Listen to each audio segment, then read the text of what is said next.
Members of the Greenfield, Iowa community are still picking up the pieces after a tornado leveled their town. And tonight, Governor Kim Reynolds is announcing help is on the way. We have the details in our top story now at 5. That tornado touched down in Greenfield, causing significant and widespread damage. Preliminary investigations from the National Weather Service indicate that an EF3 tornado touched down and tore through that town.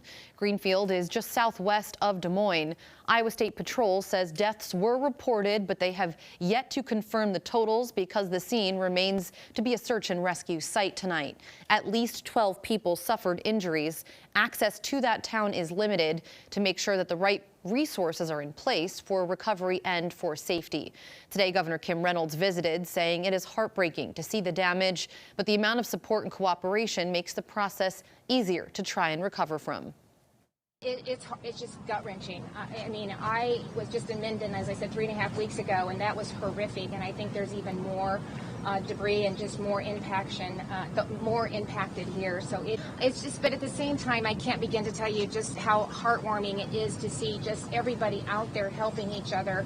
A friend was going through a neighbor's place looking for photos and just personal items that she could get back to the owner. So you just see that over and over, and just the amount of people willing to step up and step in.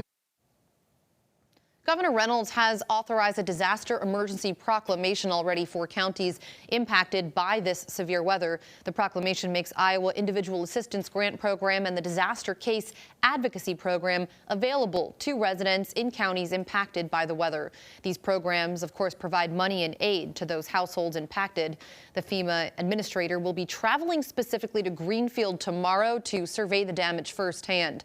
Governor Reynolds says she's planning to request a national disaster declaration from President Joe Biden sometime later this week.